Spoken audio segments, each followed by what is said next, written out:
Assalamualaikum warahmatullahi wabarakatuh. Izinkan saya memperkenalkan diri dan memperkenalkan nama-nama rekan saya yang tidak bisa memperkenalkan diri secara langsung. Dan yang pertama terdapat saya yaitu Ahmad Zaki Mustafa. Dan rekan-rekan saya yang pertama terdapat Jeffrey Danuarta, yang kedua Dimas Julian Samtana, yang ketiga Muhammad Dias Suprianto, dan yang keempat Muhammad Bayu, yang kelima M. Rifki Aditya, dan yang terakhir yaitu Krisna Bagus Sajiwo. Kami berasal dari Prodi Manajemen kelas B Fakultas Ekonomi dan Bisnis Universitas Muhammadiyah Jember. Tujuan kami membuat video ini yaitu menjalankan tugas dari mata kuliah Al-Islam 3 ke Muhammadiyahan dari Universitas Muhammadiyah Jember. Dan tugas kami yaitu menjelaskan sebuah materi ke Muhammadiyahan yang dimana kita menjelaskan materi masing-masing. Seperti apa materi yang dapat kita sampaikan, mari kita simak dari tugas kita masing-masing. Muhammadiyah sebagai gerakan sosial dan kesehatan.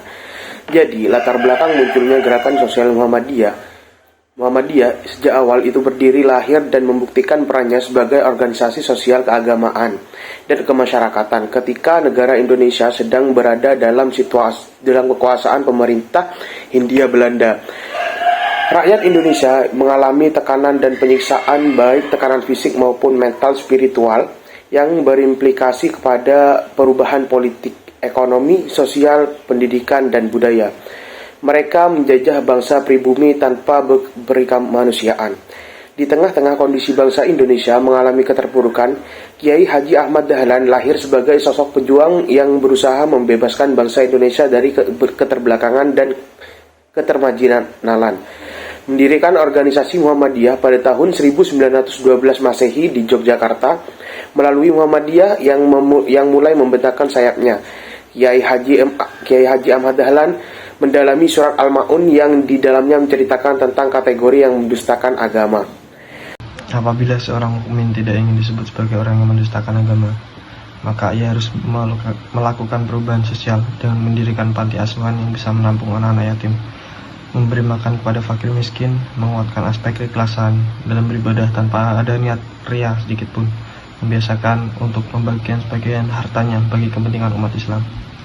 Selanjutnya adalah makna gerakan sosial dalam bidang kesehatan.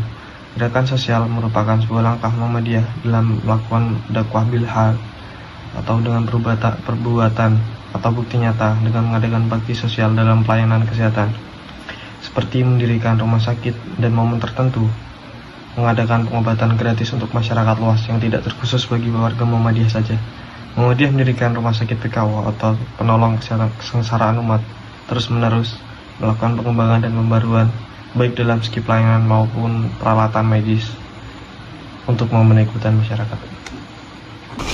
Karena pada saat ini banyak rumah sakit swasta yang berdiri dengan teknologi serba modern, tuntutan masyarakat yang begitu banyak dalam pelayanan membuat FSPKU Muhammadiyah mencari peluang baru ataupun strategi baru untuk memenuhi keinginan masyarakat. Saat ini masyarakat menginginkan pelayanan kesehatan yang cepat dan efisien, sehingga masyarakat tidak terlalu lama dalam menunggu proses pelayanan maupun penyembuhan.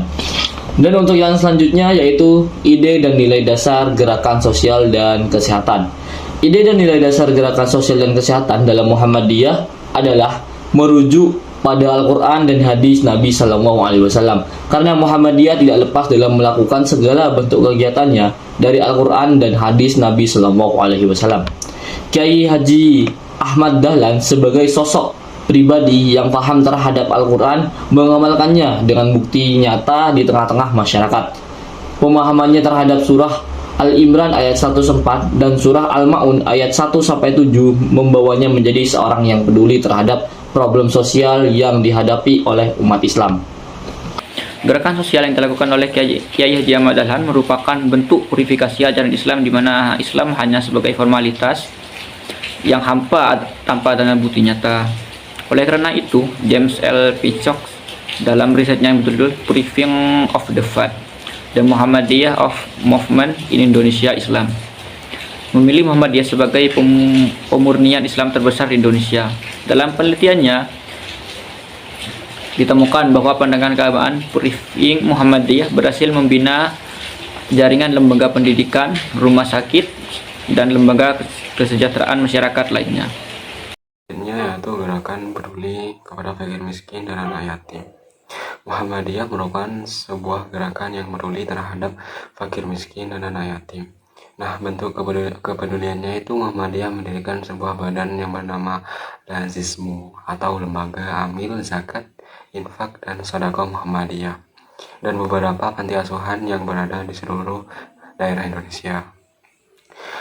Lazismu ini berfungsi menampung segala sumbangan yang berasal dari para agnia atau orang-orang kaya yang mampu memberikan sebagian hartanya untuk disumbangkan kepada orang-orang miskin dan mustadafin atau orang-orang yang lemah yang mampu untuk bekerja.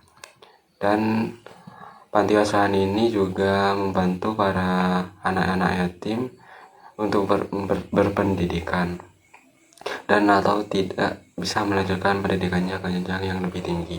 Kemudian dengan adanya panti asuhan ini mereka bisa makan dan mendapatkan haknya sebagai warga negara Indonesia untuk mengenyang pendidikan mulai dari TK, SD, SMP, SMA sampai dengan perguruan tinggi. Dua hal tersebut yang tampak terlihat dari Muhammadiyah sebagai gerakan yang peduli terhadap orang yang tidak mampu untuk hidup sejahtera sebagai layaknya orang-orang yang mendapatkan kelebihan harta dari Allah Subhanahu wa taala. Hal tersebut dilakukan juga Muhammadiyah sebagai bentuk pengamalan dari ajaran Islam, yakni surat Al-Ma'un ayat 1 sampai 7. Selain itu, Muhammadiyah mengamalkan surat Al-Fath ayat 17 sampai 23 yang menjadi kelompok kajian Kiai Haji Ahmad Dahlan. Bentuk dan model gerakan sosial kemanusiaan dalam Muhammadiyah. Bentuk dan model gerakan sosial kemanusiaan dilakukan oleh Muhammadiyah adalah Muhammadiyah membuat sekaligus mendirikan lembaga-lembaga sosial kemasyarakatan yang khusus menangani dan menyelesaikan segala permasalahan yang dihadapi umat Islam. Antara lain, yang pertama, mendirikan rumah lembaga pendidikan baik formal maupun non-formal. Yang kedua, mendirikan tempat-tempat peribadatan seperti masjid dan musola. Yang ketiga, mendirikan panti asuhan dan panti jompo. Yang keempat, mendirikan rumah sakit PKU Muhammadiyah. Yang kelima, mendirikan lembaga amil zakat, infak, sodako Muhammadiyah atau bisa disebut lazismu. Dan yang terakhir, mendirikan lembaga penanggulangan bencana atau dalam bahasa Inggris disebut Muhammadiyah Disaster Management Center.